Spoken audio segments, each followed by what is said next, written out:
Hello and welcome to AXSChat. I'm delighted that we're joined today by Wendy who describes herself as the disabled CEO and chief solutionist of Fast Facts SOS. So welcome, Wendy. We've been talking a bit on Twitter and we've had conversations before, but could you tell us a bit about your background, how you came to be doing what you do?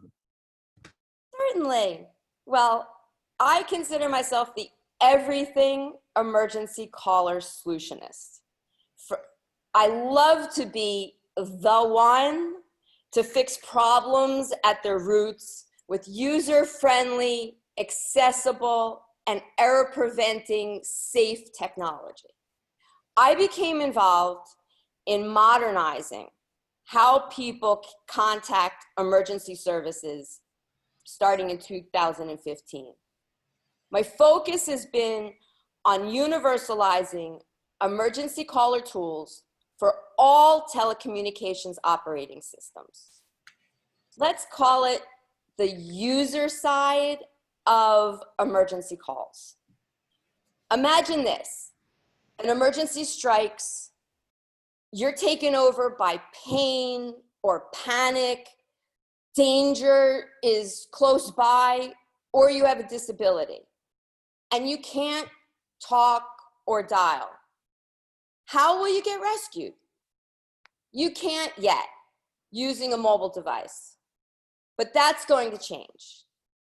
With Safe Tracer's Fast Facts SOS, every smartphone and smartwatch emergency victim will be located, and every person can either trace a shape or make a pre-recorded sound or action to automatically dial 911 or 112, etc. Then, not only does that happen, their pertinent medical facts are relayed, and varied click and text tools are provided to communicate additional information to emergency dispatchers. So every time, all facts are always read to the answering dispatcher before the call can end. So basically, I'm a massive problem solver. I go right to the root of the problem and I figure out how to fix it.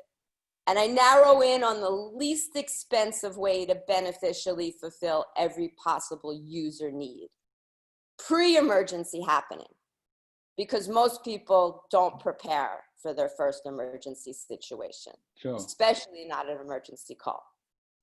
No. So this is a really important topic because everybody needs to be able to access emergency services. So was there something that prompted you to get into this? What was the initial spark for the idea?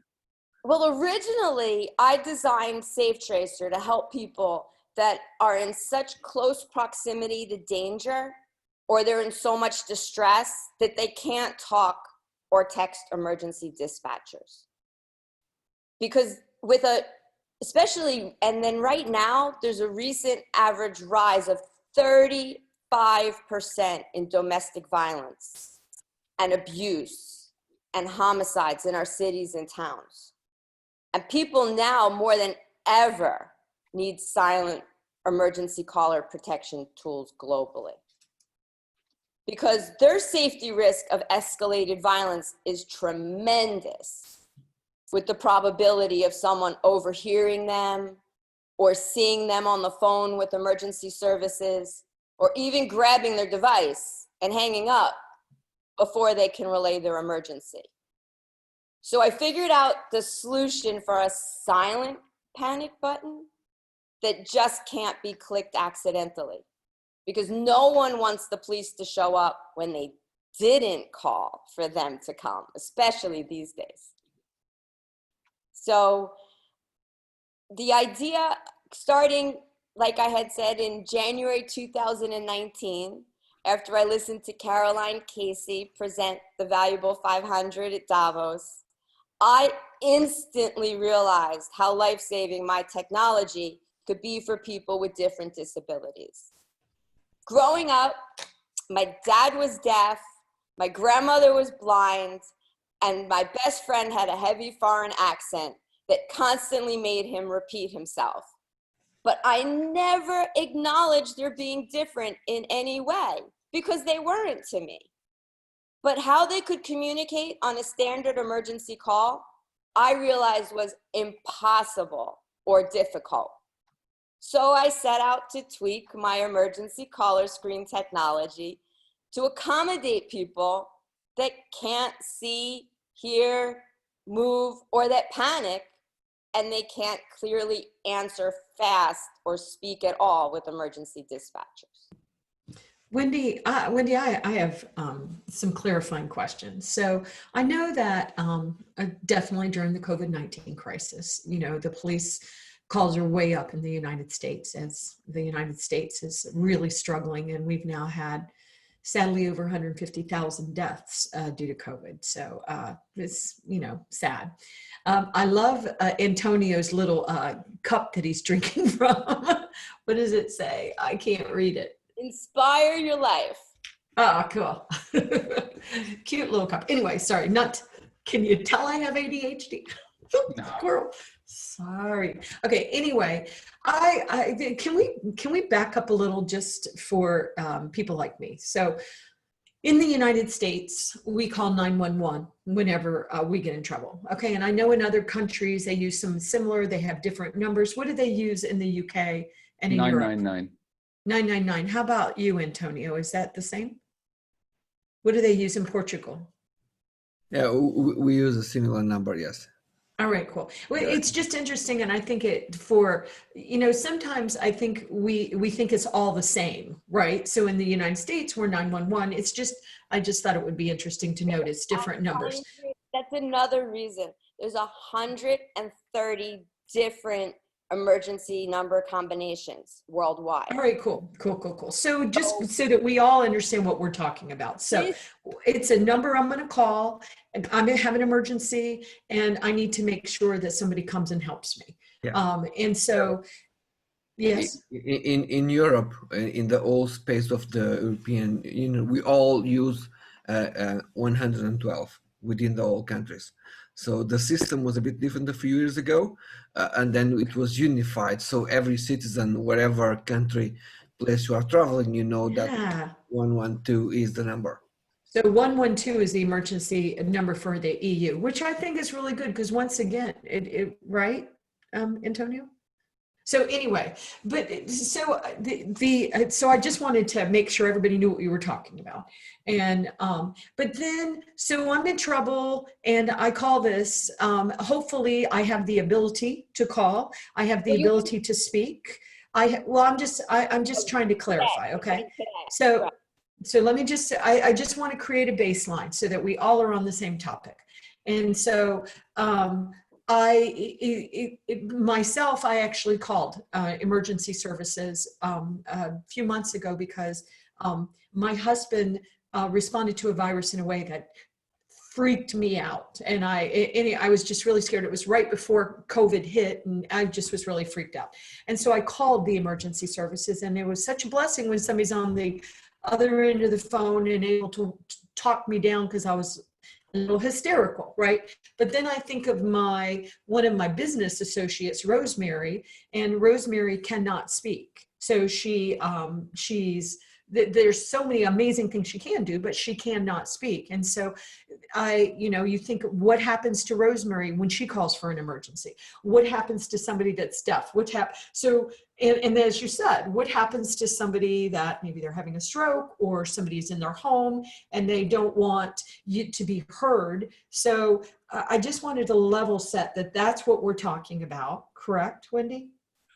Right. And then also, so you have come up with a solution that if I need to call the emergency services and I need to do it in a way that's quiet so that the thug that came in my house, I don't want him to know I'm here, or I can't speak, or I can't hear, or, I'm elderly or whatever, that I also can be successful in calling emergency service or first responders to come and help in my emergency. I just want to make sure that's where we are, right? Yes. Right. So what are some examples, Wendy, of people that have needed emergency services? I don't know if you know this, but I assume you do. They've needed emergency services, but they have not been able to use what some would consider the traditional method. I'm going to pick up my phone, I'm going to dial 911, and I am going to speak verbally to the operator. And I'm going to be able to hear what the operator's saying back. There's multiple levels here. I just want to make sure we all, that, to be honest, that Deborah understood, make sure I was on the same page. So, and then I know Antonio has a question, so I'll let you answer that quickly, and then Antonio also has a question. Thank you. Well, like I said, if somebody, obviously, like you said, is deaf, let's use that example. They do have TTY services, which is the service that they use. But if, for instance, let's just say you're in a club, okay, you don't have to be deaf. You could be a person in a club or in a noisy restaurant or at a concert, and you're trying to contact 911. The first thing they say, if you dial, is 911, what's your emergency and location? First of all, how are you going to describe your exact location? Okay, like nobody, I'm at the concert, okay? Or yeah, but wouldn't it be that the police can't, if I'm calling from my phone, can't the police pick up on my GPS on my phone and know where I am? No, not automatically. Everybody's saying no. Everywhere in the I world. Want that to be the case. No. Sorry. Yes. There are companies right now that actually, when you dial emergency, the information gets sent to a third party that extracts that location information from your phone and then sends it to the geographical information and your phone number, and then sends it to the correct emergency call center. And I know it's the towers, it's picking up the towers and stuff like that. Correct. In certain areas, it's just based off the towers, and sometimes the only location that they receive is the location of the tower itself. Right. It is Right. not, I do know those things. Yeah. so And that could be miles. There could be miles where they're searching for you. So, because I've heard some really sad, things about this. And Antonio, I know you had a question, so let me hush. My question was somehow, it somehow relates. We have all this, devices, they're all over the place, and when we call an emergency services, we are not sometimes on the best condition physically, or sometimes we might not be able to speak. So, a person that's called to an emergency services is not someone that can just explain themselves right. We cannot assume that everyone is like that. Everyone is different. So we need to assume that the level of communication are the lowest possible in order for something to work. So considering all the technology that we have today, considering all the issues about privacy that are escalating all over, what are the technologies that you see being more accepted in order to make these type of services more reliable for those who need to provide the service, and also more friendly for those who need help? Well, my business goal is to convince the world's top 2 technology providers to protect people and save their lives all over the world by making this the universal standard on smartphones and smartwatches and wearables, where it's to make it real life usable in very dangerous situations, accessible to everyone, and privacy protective. The best way is it comes right off the device itself directly to the emergency services. Isn't the best thing, the shortest distance between 2 points is straight. Well, there's no reason why it cannot automatically be read. What happens was, one is a way to dial. You could either, like I said, if everybody had to trace a shape as the standard, automatic, like you click emergency and a shape pops up to trace. You trace that, let's just say a circle, and it automatically dials 911. Why that circle? It prevents people from just clicking the emergency button or dialing 911 by accident, which still happens 1/3 of the time. 1/3 of the calls that 911 answers are either butt dials, excuse my language, or unintentional calls. And then people hang up. And the 911 or 112 or they have to now try to contact you back. They have the police or the emergency dispatchers, or if they can't get in touch with you, they are responsible for sending somebody out to make sure that you are okay.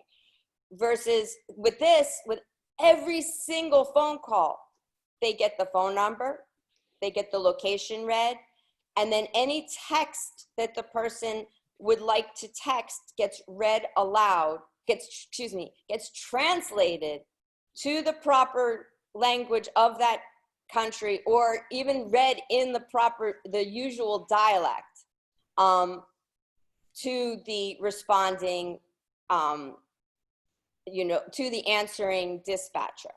So is it an app? I think I'm a little confused. Is this an app that we're talking about? So maybe you should tell us, what is this?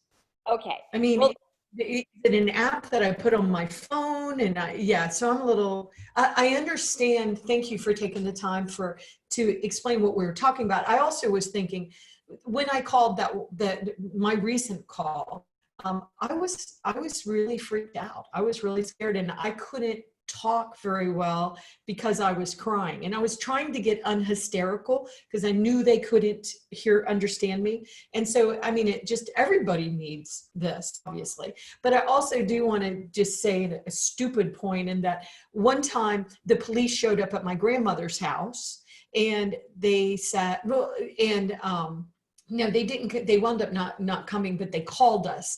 And my children were there, and there was a little chihuahua, and somebody had called 911. My children said it was the dog. I think it was my children. Somebody told me that their dog did dial 911. Yeah. I've heard it all. Everybody has told me, I've accidentally dialed 911, whether it was they let their kids play with their phones, or you're just carrying them around. But that's why I had created the trace a shape, because it's it's impossible to trace an entire shape contiguously by accident on your phone. I'll give you the demo. That's okay. This is not created as an app because most people do not download an app to prepare for an emergency. It just has to happen. Some people don't even realize there's an emergency button on their phone to click, which right now, if you click, it pulls up a keypad that says emergency call on the top in 8 different languages. So you have to, if you glanced away, you would think, like if you clicked emergency and you glanced away and you look back and it says something in Chinese,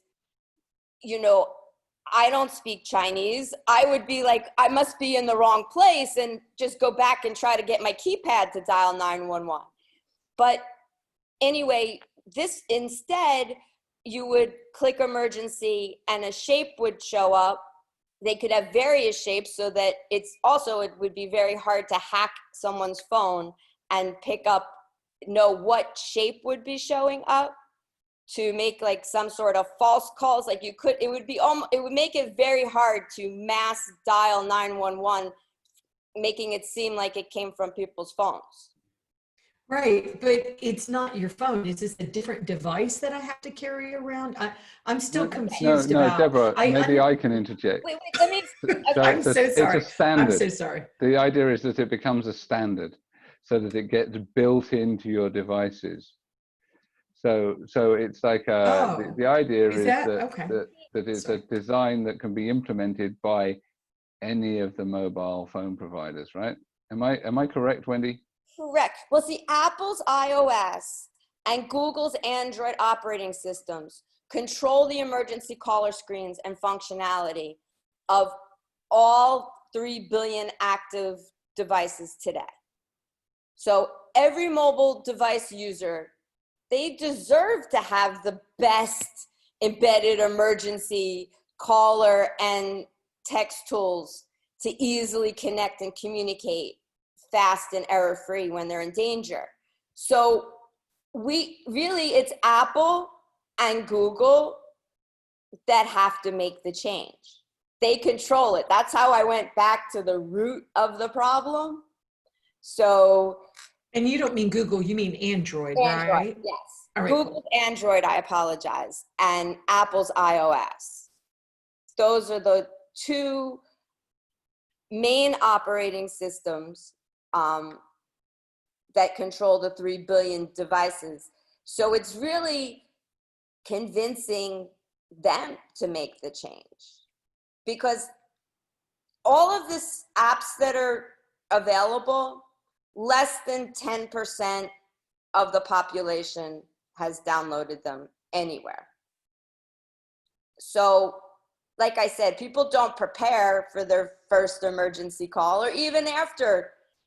Did you go and download a there's 911 or something else afterwards? See, this would also, in that text, in the, not only does it read the phone number and the address, in the text box, any preloaded medical information can be also, that's pertinent, would be read. For instance, if you called the police and you had put in there that you were autistic and you don't respond, or you're deaf, so you won't respond unless somebody's directly in front of you, that will be read automatically to the dispatchers every time you call, whatever's pertinent. Or if you're in a wheelchair, if the ambulance is called, then the other medical information would be released to as well.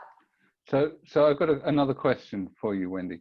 Yes. So you mentioned that people don't download an app to prepare for stuff in advance of emergency because it's always going to happen to someone else, right? So are you taking that data, given the fact that people don't prepare, how are you getting the data for that text?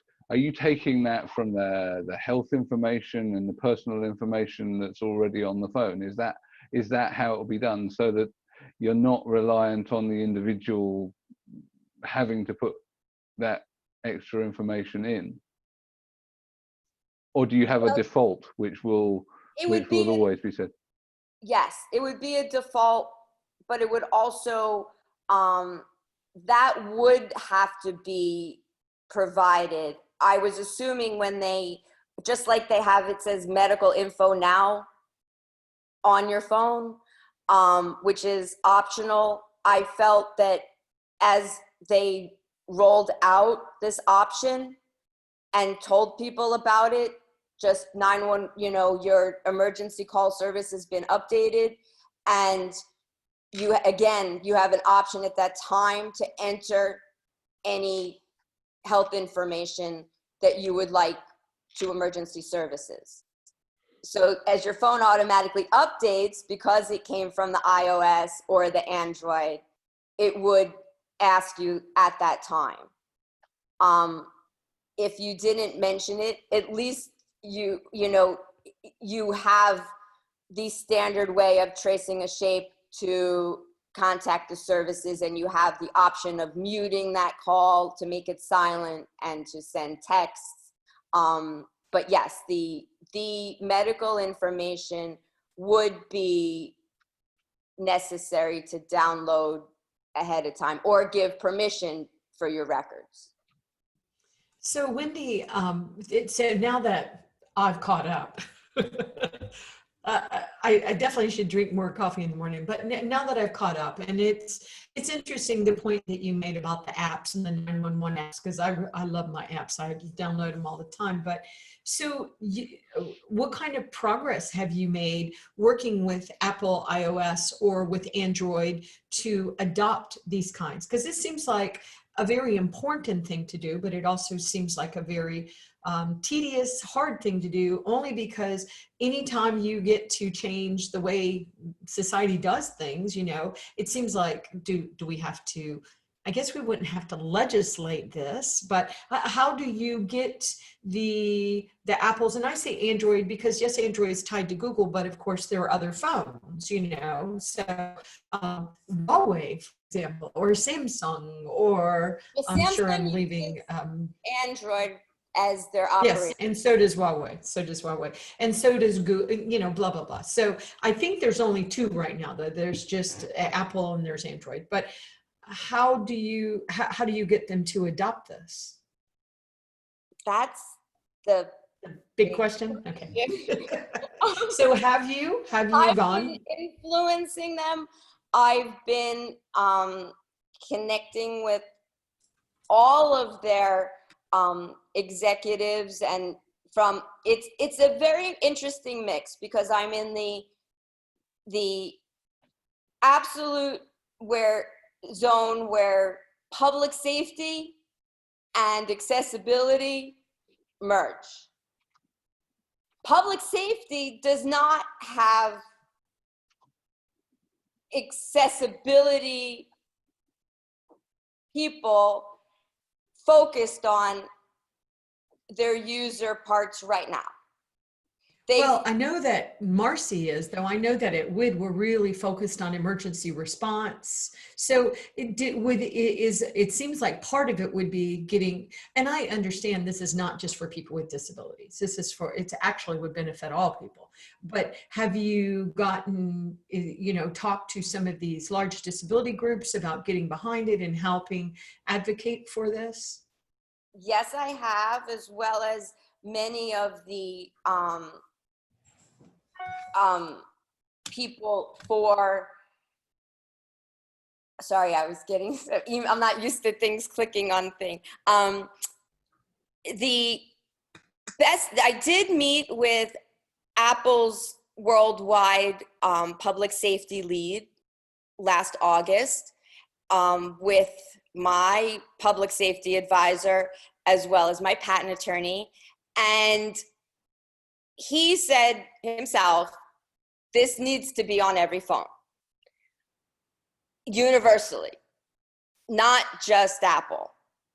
Because right now, one of the other issues is what works on Apple devices. Some of them you can click the side 5 times and it dials emergency services. Some you can, others you have to click both sides 3 times and it dials. Every time I pull it out of my pocket.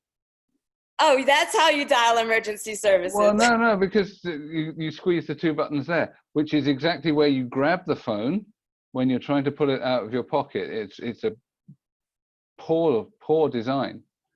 And then your only choice is to either, your only choice if you've dialed already is to, it says on the screen, end call. Well, yeah.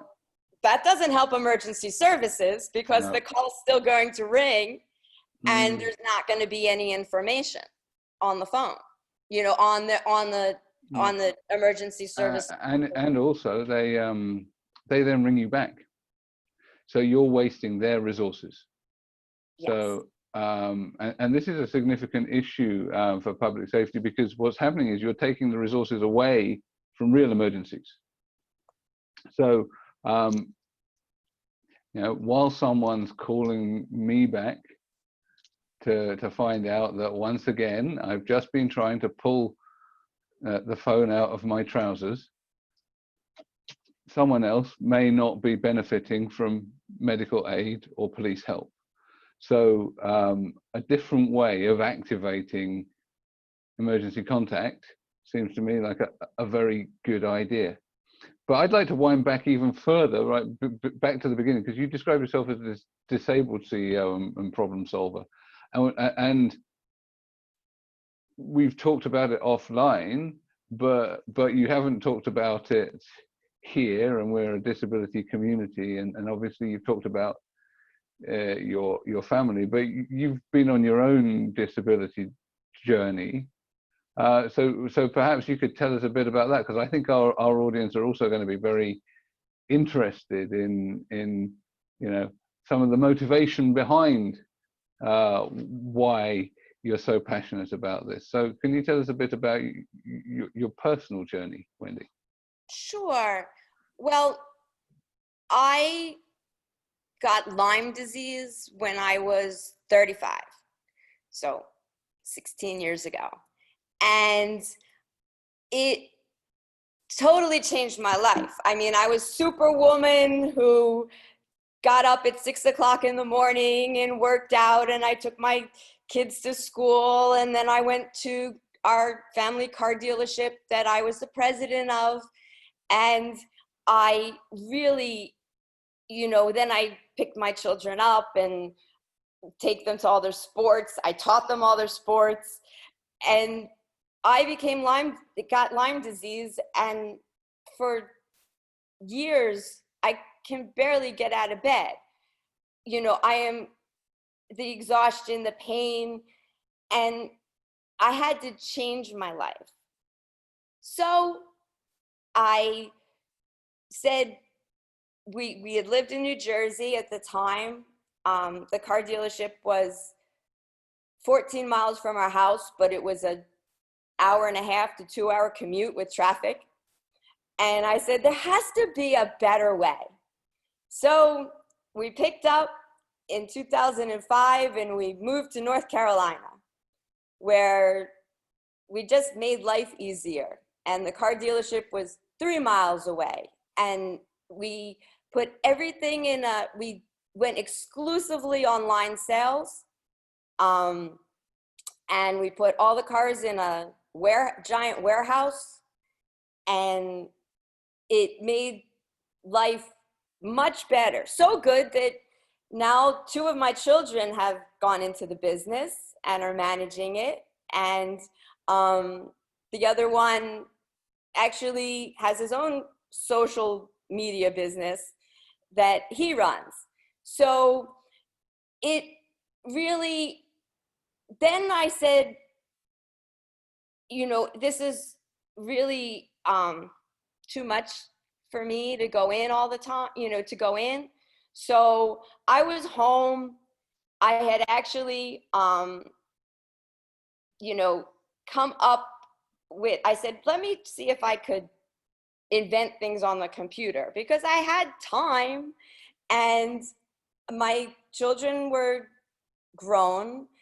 And I said, so I focused on, at the time in 2015, I created a consent app so that I could teach people how to talk together before they considered any sort of sexual relationship.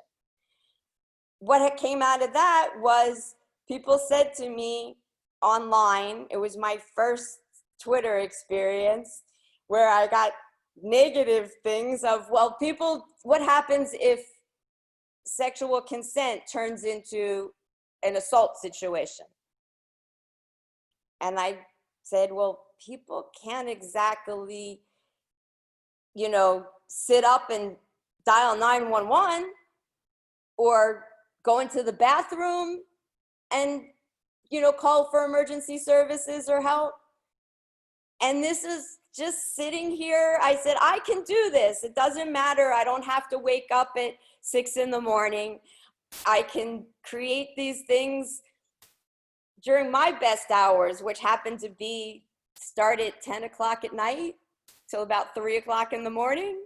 And so I found something that worked for me, and there was just such a need. Then I, researched more about 911 services and found out all these different parts were missing. I thought, just like you did, Deborah, that when you call 911, they automatically know where you are. And that wasn't true. And then I said, well, I'm bummed to learn that, though. I don't want it to be that way. No. In my world, it's not that way. Sorry. So now my point is, how do I want to prove to Apple and Google that inclusive sells, that safety sells, that protection sells, privacy and saving lives sells, because they want to know what's the value. That's what I heard even when I spoke to the executive from Apple.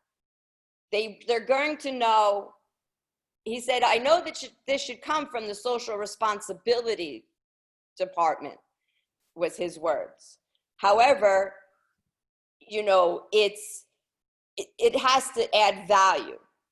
And I think right now, with the state of the world and people being scared, in times when they never really were scared before, that it's the right time to co-license this so that I could sell it together with another major company to, license it to Apple and Google. Sure. So we've reached the end of our half hour already. Time flies. But I did want to say, I think that the regulatory bodies, the emergency services, when they can see, they can see the benefit, right? Because there is a clear benefit to them for not getting the calls, that actually sometimes the value to the organizations like the Apples and the Googles of this world is those big, they're not corporate, they're state entities that happen to also regulate the industry, and I think that's probably the sort of fertile ground. But thank you for telling us about the product, because I think it's really important that people have access and can be safe. And thank you for telling us about your personal journey. We look forward to you joining us on Twitter on Tuesday, and it just remains for me to thank Barclays Access, MyClearText, and Microlink for helping us stay on air and stay accessible. Thank you, Wendy. Thank you so Wendy. much.